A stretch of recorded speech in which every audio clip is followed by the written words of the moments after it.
The courtroom was packed. People fidgeted with their phones, shuffled papers, or whispered in hushed tones. But Alondra felt like the only person in the room. Her chest was tight, her breath shaky, and her baby's faint coos were the only sound she could focus on. When the bailiff called her name, she froze. For a moment, she considered walking out, abandoning everything. But then she looked down at her daughter, 2 months old and completely unaware of the storm her mother was facing. Alondra pushed the stroller forward, her steps uncertain. The judge looked up, his piercing eyes scanning her face. "Miss Alondra, you're here for a red light violation and 3 unpaid parking tickets," he began, his tone formal but not unkind. "How do you plead?"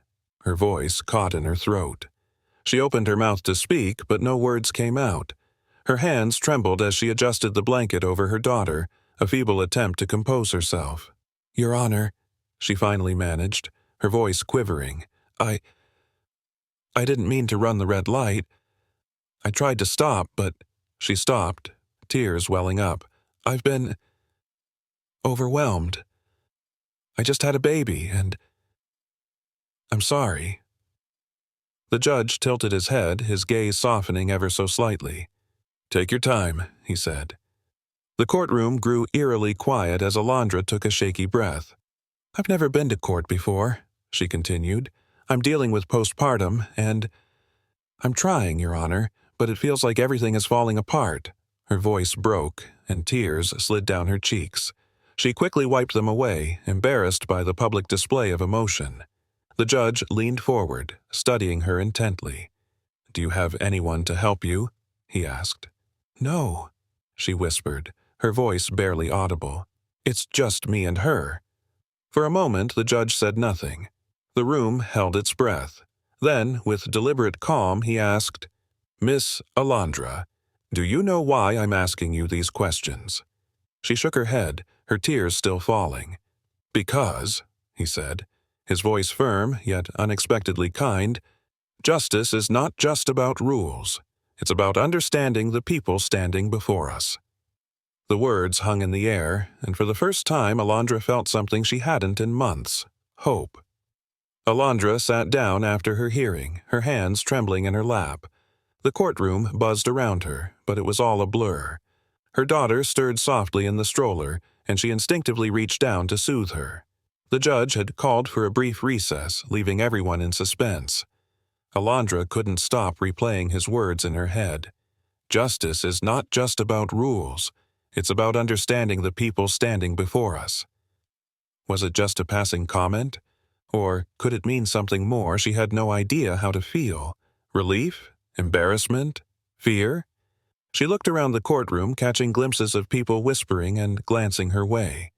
She couldn't tell if they were sympathetic or judgmental. Her thoughts spiraled. What if he decides against me? The weight of her unpaid tickets and the looming cost of the car boot felt like a mountain on her shoulders. Every penny of her savings had gone toward baby supplies, rent, and groceries. The thought of an additional fine was unbearable. Her mind drifted back to the weeks following her daughter's birth. The hospital had been a cold and sterile place. Her daughter arrived 2 weeks earlier than expected, a tiny miracle with soft cries that melted Alondra's heart. But the joy was short-lived. Bills started piling up faster than she could blink. The exhaustion of sleepless nights blurred into endless days of caring for her baby alone. Her friends had all disappeared once the novelty of her pregnancy wore off. Her family, scattered and distant, sent occasional text messages, but no real help. It was just her, fighting to figure it out. She had always thought she could handle anything, but motherhood had proven to be the hardest challenge of her life. One memory stood out: a rainy evening when her baby wouldn't stop crying. She had rocked her, fed her, and checked for everything from fever to discomfort. But nothing worked. Alondra had finally collapsed on the floor, cradling her daughter in her arms, sobbing alongside her. The moment had broken her spirit. She remembered whispering to herself, "I can't do this anymore." But somehow, she had. She'd kept going. For her daughter. The judge's return snapped her back to reality. He took his seat, adjusted his glasses, and began addressing the courtroom. The tension was thick, and Alondra felt every eye on her as he cleared his throat. "I've reviewed the details of this case," the judge began, his voice steady but unreadable. "And I want to start by saying something that I don't often say in this courtroom." Alondra's breath caught. She gripped the handle of the stroller tighter. "This is a courtroom of law," he continued, "but it's also a courtroom of humanity. And sometimes we have to look beyond the papers and see the person." There were murmurs from the audience. The judge silenced them with a sharp glance and turned his gaze back to Alondra. "Miss Alondra," he said, "I see a woman who is trying her best. I see someone who made mistakes, but not out of recklessness, out of circumstance." Alondra's heart pounded in her chest. She could feel tears welling up again but forced herself to stay composed. "Here's what I'm going to do," the judge said, his voice firm. "The red light ticket will be dismissed. You attempted to stop, and based on the footage, I believe it was not intentional." Alondra gasped softly, her hand covering her mouth. A faint ripple of astonishment passed through the room. "As for the parking tickets," he continued, "I'll reduce the penalties to a warning, but—" He raised a finger. "I want you to promise me something." Alondra nodded, her voice barely above a whisper. "Anything, Your Honor." "I want you to seek help," he said, "whether it's through community programs, parent support groups, or counseling. You don't have to do this alone. There are resources available. Will you do that?" "Yes," she said quickly, her voice cracking. "I promise." The judge leaned back, folding his hands. "The boot on your car will also be removed, and the associated fees waived. You're free to go." A stunned silence filled the courtroom. Alondra stared at the judge, trying to process what had just happened. Relief washed over her, and for the first time in months she felt the crushing weight on her chest lift, if only slightly. As she stood, ready to leave, the judge added one final thing. "Miss Alondra," he said, his voice softer now, "never be afraid to ask for help. It doesn't make you weak. It makes you strong." Outside the courtroom, Alondra paused to catch her breath. Tears streamed down her face, but this time they weren't from despair. She looked at her daughter, who gazed back at her with sleepy eyes, and smiled. As she buckled her daughter into the car seat, now free from the dreaded boot, she noticed a small crowd of people from the courtroom lingering nearby. A woman approached her, someone she didn't recognize. "Excuse me," the woman said, her voice kind. "I just wanted to say, that was brave. What you said in there, it resonated with me." Alondra blinked, unsure of how to respond. "Thank you," she said softly. "Here." The woman handed her a card. "I run a support group for single mothers. It's not much, but we meet every week, and it might help." Alondra took the card, her fingers trembling. For the first time she felt something unfamiliar. Hope. Alondra woke up the next morning feeling lighter than she had in months. The events in the courtroom had replayed in her mind all night, her emotions swinging between disbelief and relief. Her baby's soft cries pulled her out of bed, and she went through the motions of feeding, changing, and soothing. But there was a spark of hope now, a flicker of light she hadn't felt in what seemed like forever. She glanced at the card the woman had given her after court. The words, "Mothers United Support Group," were printed in bold letters with a phone number beneath. She hesitated. Could she really open up to strangers about everything? The thought was daunting, but the judge's words echoed in her mind. Never be afraid to ask for help. With a deep breath, she dialed the number. The support group met in a small, cozy room at a community center. Alondra sat in a circle with 6 other women, all of them juggling similar struggles: motherhood, finances, loneliness. As introductions began, Alondra kept her head down, unsure of how to begin. What could she possibly say? Her life felt like a mess. When it was her turn, she glanced at her baby in the stroller before looking up at the group. "I'm Alondra," she started, her voice shaky. "I'm a new mom, and, well, I've been having a hard time. I ended up in court yesterday because of some tickets I couldn't afford to pay." She paused, feeling the weight of their attention. "The judge showed me kindness I didn't expect, and it made me realize Maybe I don't have to do this alone." The group murmured supportively, and for the first time, Alondra felt something she hadn't in months: connection. Back at the courthouse, Judge Malcolm Bennett sat in his chambers staring at the file he had just closed, Alondra's case. He couldn't shake the image of her trembling hands, her tearful plea, and the way she clutched her baby's stroller as though it were her last lifeline. Malcolm leaned back in his chair, a memory creeping into his thoughts. Years ago, he'd stood in a similar courtroom, not as a judge but as a desperate father. His wife had left him suddenly, unable to cope with the pressures of their life, leaving him alone with their infant daughter. He remembered the sleepless nights, the crushing guilt of feeling like he wasn't enough, and the quiet moments when he'd wanted to give up. If it hadn't been for a compassionate stranger, a lawyer who had gone out of her way to help him navigate his struggles, he wasn't sure where he would be now. That experience had shaped him, instilling a belief that justice wasn't just about punishment, but about giving people a chance to rebuild. He opened his laptop and began typing an email. Alondra's case had stirred something in him. It was time to turn that belief into action. The following week, Alondra returned to the community center for another support group meeting. To her surprise, the room was more crowded than before. A few new mothers had joined, their stories echoing hers, bills piling up, the isolation of motherhood, and the crushing pressure to hold everything together. She shared more this time, finding comfort in their shared experiences.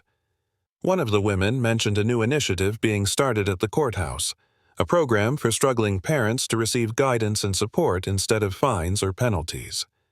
Alondra's ears perked up. "They're calling it Families First," the woman said. Apparently, it was inspired by a case just like yours.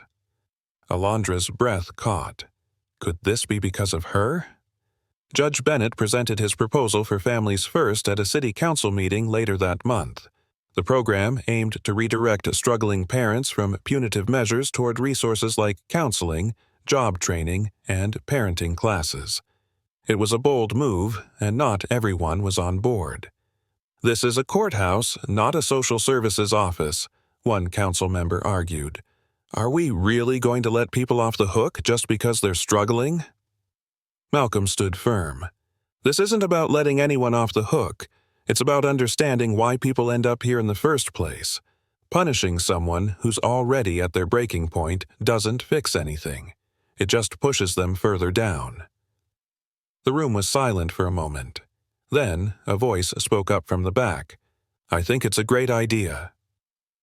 All heads turned as a young woman stood, holding a baby in her arms. It was Alondra. Alondra took a deep breath, her heart pounding. "My name is Alondra," she said, her voice steady despite the nerves. "And I'm one of those people this program could help. The judge gave me a second chance and it changed my life. I'm here to tell you, there are so many more people like me who just need someone to believe in them." The room erupted in murmurs, some supportive, others skeptical. Alondra glanced at the judge, who gave her an encouraging nod. But as the council deliberated, she couldn't help but wonder, would they listen, or was this just another uphill battle? Alondra's heart raced as she walked out of the city council meeting, her baby nestled against her chest in a carrier. She wasn't sure if her speech had made an impact, but for the first time she felt like her voice mattered. Her trembling hands fumbled with the stroller as a woman approached her, a notebook in hand. "Excuse me, Ms. Alondra?" the woman asked, her voice calm but curious. She flipped open her notebook, revealing the logo of a local news station. "I'm Erica Davis with Channel 12 News. Would you mind answering a few questions about your experience? Your story could inspire a lot of people." Alondra froze. The idea of speaking publicly terrified her, but she remembered the faces of the other moms at the support group. If sharing her story could make a difference, wasn't it worth the risk? "Okay," she said, her voice barely above a whisper. "I'll try." The next morning, Alondra's face was on the local news. The reporter had captured her vulnerability and strength in equal measure, weaving her story with Judge Bennett's proposed Families First program. By noon, the video had gone viral, sparking a tidal wave of reactions. Social media erupted with opinions. Some people praised the initiative and called Judge Bennett a hero for redefining justice. Others criticized it as being too lenient, accusing the system of rewarding irresponsibility. Alondra, scrolling through comments on her phone during her baby's nap, felt the sting of judgment. Words like freeloader and taking advantage of the system made her stomach churn. But there were also voices of support, strangers sharing their own stories of struggle and redemption. One comment caught her eye. "I used to be in her shoes. Thank you, Alondra, for being brave enough to speak up. You're helping more people than you realize." She wiped away a tear, her resolve hardening. If her story could spark change, she wouldn't let the negativity stop her. Meanwhile, Judge Bennett faced his own challenges. The city council was divided, with heated debates over the Families First program. Some council members argued it was a distraction from the court's primary purpose, while others saw it as a groundbreaking way to address systemic issues. As the judge walked into his chambers one afternoon, he found an unexpected visitor waiting for him. "Linda," he said, surprised to see the lawyer who had once helped him years ago. "What brings you here?" She smiled warmly. "I saw the news, Malcolm. You're doing good work, but you're walking a fine line. You know the backlash will get worse before it gets better." "I'm aware," he said, sitting down heavily. "But if we don't start somewhere, nothing will ever change." Linda nodded. "I've been watching Alondra's story unfold. She's the kind of person who will rally others. If you're going to weather this storm, you'll need allies. Let me help."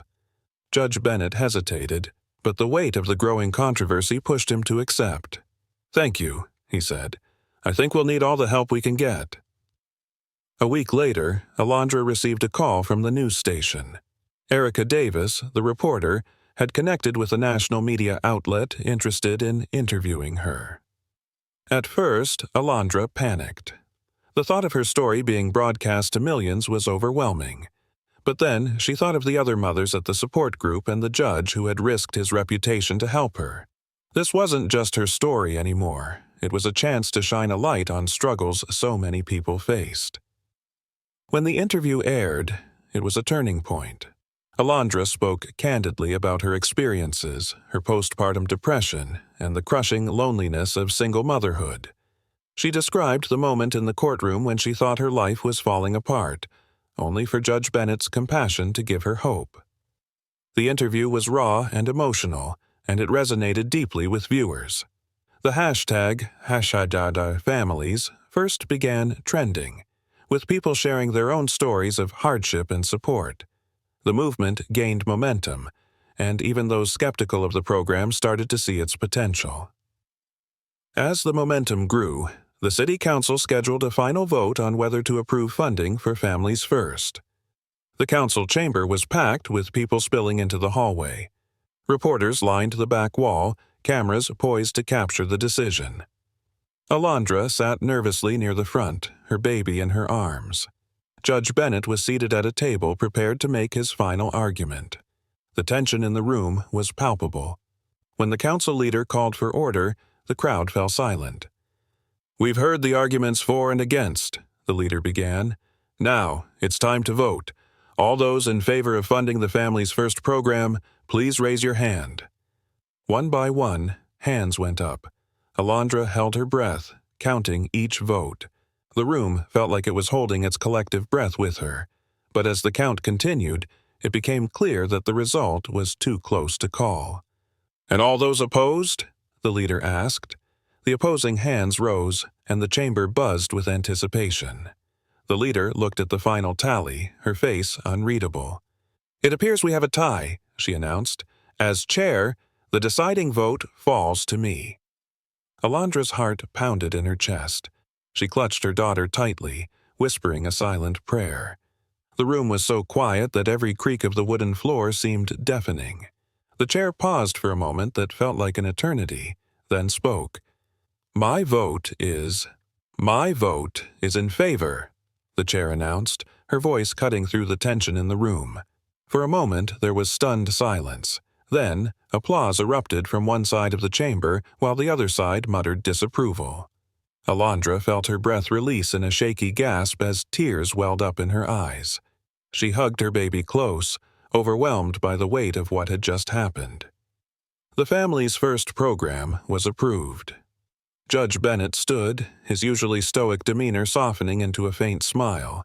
He nodded at Alondra, a silent acknowledgement of the role she had played. Alondra smiled back, her emotions a mix of relief, pride, and hope. The victory didn't come without consequences. The next morning, headlines across the city were ablaze with the controversy. Judge pushes leniency program, a step forward or a step too far. Families first approved amid heated debate. A courtroom or a charity. Critics slam new initiative. Opposition voices grew louder, accusing Judge Bennett of undermining the legal system. "This program is a slippery slope," one prominent columnist wrote. "It sets a dangerous precedent by prioritizing compassion over accountability." The judge wasn't surprised by the backlash, but Alondra felt its sting. Her social media inbox overflowed with a mix of praise and harsh criticism. Strangers questioned her motives, her ability as a mother, even her honesty. The hateful comments cut deep, but she clung to the positive ones. The messages from other parents who said her story gave them hope. Despite the criticism, the family's first program moved forward. Judge Bennett assembled a team of social workers, counselors, and volunteers, including Linda, the lawyer who had once helped him. The program aimed to identify struggling parents facing minor legal issues and connect them with resources rather than penalizing them further. Alondra became one of the program's first participants. As part of her case resolution, she began attending parenting workshops and financial counseling sessions. The workshops weren't just informative, they were transformative. Alondra met other mothers and fathers who understood her struggles, and for the first time she felt like part of a community. One evening, during a financial planning session, Alondra met Sarah, a single mother of 3 who was struggling to keep her small business afloat. They bonded over their shared frustrations and quickly became each other's support system. "You're stronger than you think," Sarah told her one night. "We all are, but sometimes we just need someone to remind us." As Alondra's life began to stabilize, the ripple effects of the program spread. News outlets followed its progress, reporting on families whose lives were transformed by the initiative. Critics began to soften their stance as success stories emerged. One of those stories belonged to Luis, a father of 2 who had nearly lost his job because of unpaid parking fines that led to his car being booted. Through Families First, he received assistance in resolving his fines and finding affordable childcare, allowing him to keep working. In a heartfelt interview, Luis said, "This program didn't just help me, it saved my family." Alondra watched Luis's story on the news, tears streaming down her face. She realized that her own struggles had paved the way for others to find hope, and it strengthened her resolve to keep pushing forward. While the program gained traction, Judge Bennett faced increasing pressure from his peers. Some judges viewed his approach as soft, a deviation from the strict enforcement they believed the justice system required. One evening, during a judiciary panel discussion, a senior judge confronted him. "Malcolm, your heart's in the right place," the man said, his tone patronizing, "but justice isn't about feelings. If we let emotions dictate rulings, where do we draw the line?" Judge Bennett didn't flinch. "Justice is about people," he replied calmly, "and if we lose sight of the people behind the cases, we lose the purpose of the law." The panel was divided, but Judge Bennett's words struck a chord with many. The discussion aired on a local news channel, sparking even more debate among the public. As the weeks passed, Alondra found herself stepping into a new role. The program's organizers invited her to speak at events, sharing her story to inspire others. At first, the thought terrified her, but each time she spoke, she grew more confident. Her words resonated, not just with struggling parents, but with community leaders who began to see the value in supporting vulnerable families. At one event, Alondra caught Judge Bennett in the audience. After her speech, he approached her, his expression thoughtful. "You've come a long way, Alondra," he said. "You're proving that second chances matter." She smiled, her gratitude evident. "I couldn't have done it without you, Your Honor." He shook his head. "You had it in you all along. I just helped you see it." Just as the Families First program began to gain momentum, a new challenge loomed. An anonymous complaint was filed against Judge Bennett, accusing him of overstepping his authority and showing bias in his rulings. The complaint threatened to shut down the program entirely. When Alondra heard the news, she felt a surge of panic. The program had changed her life, and the lives of so many others. She couldn't let it end. "We can't let them win," she told Sarah and the other parents she had met through the program. "We need to fight for this." But the question lingered. Would their voices be enough to save Families First, or would the program, and Judge Bennett's career, be cut short before it could reach its full potential?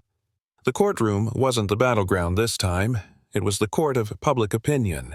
The anonymous complaint against Judge Bennett had ignited a firestorm. Articles criticized his leniency. Pundits debated whether his approach undermined the rule of law, and rumors swirled about the potential shutdown of Families First. Alondra sat in her living room, her phone buzzing nonstop. Messages poured in from the support group and parents in the program. The sense of betrayal was palpable. For many, this program was their last lifeline. "They can't do this," Sarah said, pacing Alondra's small apartment. "If they shut down the program, where do we go? Back to fines and punishments that bury us deeper?" Alondra nodded, her jaw set with determination. "We're not going to let that happen. We need to show them what this program means to us." "How?" Sarah asked. Alondra picked up her phone. "We fight back. We tell our stories. All of them." The next morning, Alondra posted her story online, recounting her struggles, the courtroom encounter with Judge Bennett, and how Families First had transformed her life. She tagged every media outlet and community organization she could think of. Her post ended with a plea. "If this program has helped you or someone you know, share your story. Let's show them what compassion can do." The response was overwhelming. Within hours, her post had hundreds of shares. Other parents began adding their stories, creating a flood of testimonials that painted a vivid picture of the program's impact. One father shared how the program had helped him escape homelessness by resolving unpaid tickets that had prevented him from getting a job. A mother revealed how parenting classes funded by the program had helped her regain custody of her children. The stories were raw, heartfelt, and impossible to ignore. Meanwhile, Judge Bennett faced a grueling review by the Judicial Oversight Committee. The anonymous complaint accused him of bias and improper use of judicial discretion, alleging that Families First prioritized personal values over the law. Sitting across from a panel of stern-faced committee members, Judge Bennett remained composed. When asked to justify his actions, he leaned forward and spoke with quiet conviction. "This program isn't about being lenient," he said. "It's about being effective. When someone is drowning, you don't hand them an anchor. You offer them a hand." One committee member scoffed. "And what happens when people start exploiting that hand, Judge Bennett? When they see your courtroom as a way to escape accountability?" "I've seen no evidence of exploitation," he replied firmly. "What I've seen are parents who want to provide for their children, individuals who want to work, and families who want to stay together. These are not criminals. They're people trapped in a cycle we have the power to break." The committee seemed unmoved. The chairperson's voice was cold as she announced, "We will reconvene next week to determine whether Families First will continue under judicial oversight." Word of the committee's review spread quickly, and Alondra knew she had to act fast. She organized a rally outside the courthouse inviting every parent, volunteer, and advocate touched by Families First to join. The goal was simple: to show the human faces behind the program. On the day of the rally, hundreds gathered. Parents held signs with messages like, "Compassion is justice," and "Families First saved my family." Children played nearby, unaware of the significance of the event but adding to its emotional weight. Alondra stood in front of the crowd, microphone in hand. Her voice trembled at first, but as she spoke, it grew stronger. "I was lost," she said. "I was a new mom, struggling with postpartum depression and buried in fines I couldn't afford. I thought my life was over, but Judge Bennett saw me. He didn't just see a case file, he saw a person. And because of that, I'm standing here today, stronger and more hopeful than I've ever been." The crowd erupted in cheers, their energy electric. News cameras captured every moment, broadcasting the rally live. The public outcry reached its peak when a national news outlet picked up the story. Anchors debated the merits of families first, but the testimonials from parents stole the spotlight. A particularly moving segment featured a social worker explaining how the program reduced repeat offenses and saved taxpayer money by addressing the root causes of legal issues. The story put immense pressure on the Judicial Oversight Committee. Emails and phone calls flooded their offices, demanding the program's continuation. The day of the committee's final meeting arrived, and the tension was palpable. Alondra sat in the packed gallery, her hands clasped tightly in her lap. Judge Bennett was called in to hear the verdict. The chairperson stood, her expression unreadable. "After thorough review and consideration of public input, we have reached a decision regarding the Families First program." Alondra held her breath. "The program will continue under a trial period, with additional oversight to ensure accountability and effectiveness." Cheers erupted from the gallery, drowning out the rest of the chairperson's statement. Alondra hugged Sarah, tears streaming down her face. The fight had been worth it. Judge Bennett smiled faintly as he left the chamber, but Alondra could see the relief in his eyes. For now, at least, the program was safe. As the crowd celebrated, a figure approached Alondra, a woman in a sharp suit with a notepad tucked under her arm. She extended a hand.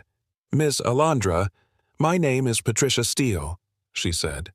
"I'm with a nonprofit organization that supports community-based justice initiatives. We're interested in expanding programs like Families First nationwide. Would you be interested in working with us?" Alondra stared at her, stunned. This was more than she had ever imagined. I don't know," she stammered. "I'm just a mom trying to figure things out." Patricia smiled. "That's exactly why we need you. Think about it." As Patricia walked away, Alondra looked down at her daughter, who was watching her with curious eyes. Could she really take this next step? The thought was overwhelming, but also thrilling.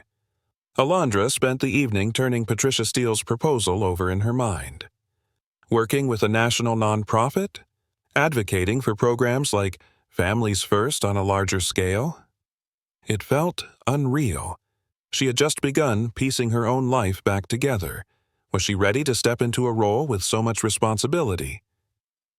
Her daughter cooed softly in her crib, pulling Alondra from her thoughts. She leaned over and gently adjusted the blanket. "Could I really do this?" she whispered. "For you? For us?" She thought of the support group, of Sarah, and of all the parents who had shared their stories. They needed someone to keep fighting for them, someone who understood what it meant to be at rock bottom. Maybe Patricia was right. Maybe it had to be her. The next day, Alondra called Patricia. Her voice was steady despite her nerves. "I'm interested," she said. "What would you need me to do?" Patricia's tone was warm. "First, let's get you familiar with our work.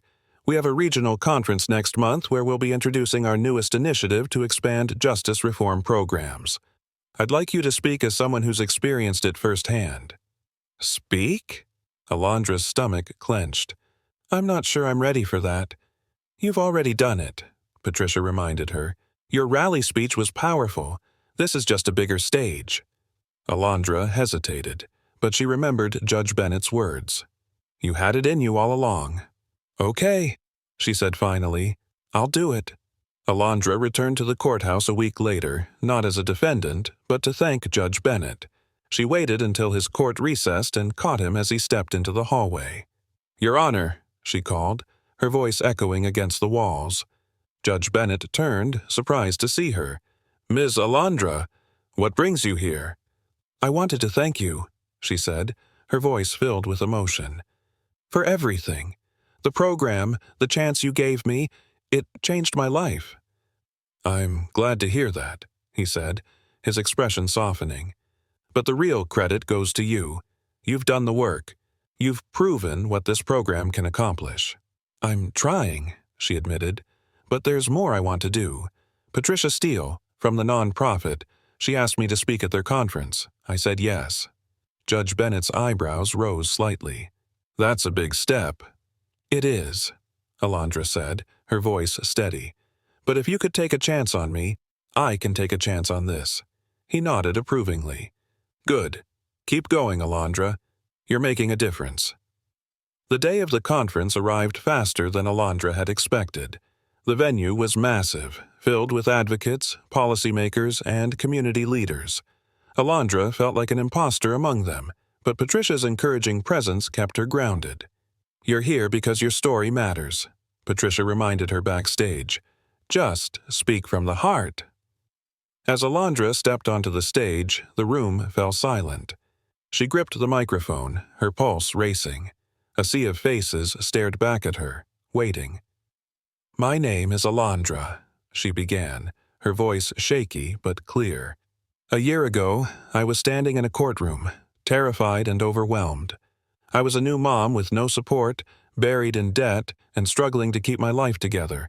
I thought I had hit rock bottom." She paused, the memory flooding back. "But that day, something unexpected happened.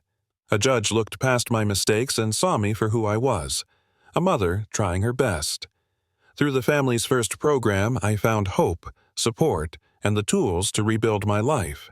And now, I'm standing here telling you that this program didn't just change my life, it saved it." The room erupted into applause. Alondra's confidence grew as she continued, sharing stories of others the program had helped and urging the audience to invest in similar initiatives. When she stepped off the stage, Patricia was waiting, a wide smile on her face. "You were incredible," she said. "The audience loved you." Alondra exhaled, the weight of the moment lifting. For the first time, she felt like she belonged. While Alondra was stepping into her new role, Judge Bennett faced another challenge. Despite the program's success, his critics hadn't quieted. A powerful local politician, Councilman Robert Wallace, had launched a campaign to have Families First defunded, citing concerns about judicial overreach. At a press conference, Wallace stated, "This program sets a dangerous precedent. Our legal system must enforce accountability, not offer handouts. Judge Bennett's intentions may be good, but good intentions don't uphold the law." The words stung, but Judge Bennett wasn't one to back down. He scheduled his own press briefing, inviting community members who had benefited from the program to speak. Among them was Luis, the father whose life had turned around thanks to Families First. "Programs like this don't make people weak," Luis said, his voice steady. "They give people like me a fighting chance. Without it, I wouldn't be standing here today, providing for my family." Despite the overwhelming support, Councilman Wallace wasn't backing down. He announced plans to introduce legislation that would severely limit judicial discretion in cases like those handled by Families First. The proposal sparked outrage among supporters of the program, but also gained traction with those who believed the justice system should remain rigid. When Alondra learned about the legislation, she felt a surge of anger. This wasn't just a threat to the program, it was a threat to everything she and so many others had fought for. "We can't let this happen," she told Patricia. Patricia nodded. "Then it's time to take this fight to the next level." Alondra, Patricia, and Judge Bennett quickly mobilized to counter Councilman Wallace's proposed legislation. Time was of the essence. If the bill passed, it would dismantle Families First and set a precedent that would ripple through communities nationwide. Alondra threw herself into the fight, traveling to rallies, speaking at public forums, and sharing her story on news outlets. Every time she stood behind a microphone, she reminded herself of the countless families who needed this program. She wasn't just fighting for herself anymore. She was fighting for them. Meanwhile, Patricia's nonprofit began gathering data, compiling reports on the program's success rates and the financial benefits of reducing repeat offenses. Judge Bennett continued to preside over cases, determined to show through his rulings the power of compassion-driven justice. One evening, while scrolling through social media, Alondra stumbled upon a video of Councilman Wallace in an interview. "This program is a Band-Aid for bigger problems," Wallace said confidently. "It's an emotional appeal that lacks long-term impact. If you want to help families, you do it through the proper channels, not by bending the law." Alondra clenched her fists. She couldn't let this narrative dominate the conversation. "That's it," she told Patricia during their next meeting.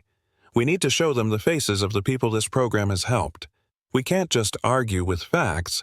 They need to see the human side." Patricia agreed, and together they organized a massive campaign, collecting video testimonials from parents, children, and even community leaders who had seen Families First in action. The campaign went viral, with the hashtag #JusticeWithHeart trending across social media. The day of the legislative hearing arrived. The chamber was packed with supporters and opponents of Families First. Alondra sat near the front, holding her daughter's hand tightly. Judge Bennett sat across from her, calm but focused. Councilman Wallace presented his arguments, emphasizing the need for stricter laws and accountability. He was met with nods from some lawmakers and murmurs of agreement from parts of the audience. When it was their turn, Patricia and her team presented a compelling case. They shared data and stories that painted a vivid picture of how Families First had transformed lives. Finally, Alondra was called to testify. She stood at the podium, her voice steady despite the weight of the moment. "My name is Alondra, and I'm a mother who was given a second chance because of this program," she began. "A year ago, I was in court, terrified and broken. I thought the system would punish me for failing. Instead, it gave me hope." She looked directly at the lawmakers. "This isn't about being soft on crime. It's about being smart. It's about understanding that people make mistakes, but can rise from them if we give them the tools to succeed." Her voice cracked with emotion. "If you take this program away, you're not just cutting funding. You're cutting off lifelines for people like me, people who want to do better but need help finding the way." The room was silent as she stepped down. Even Wallace seemed taken aback. After hours of deliberation, the lawmakers returned to announce their decision. Alondra held her breath as the chairperson began to speak. "We have carefully considered the arguments on both sides," the chairperson said. "It is clear that Families First has demonstrated measurable success, not just in reducing repeat offenses, but in changing lives. Therefore, the legislation to restrict judicial discretion in such cases is rejected."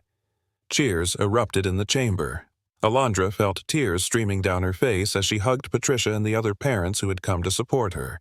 Judge Bennett gave her a small nod, his expression a mix of relief and pride.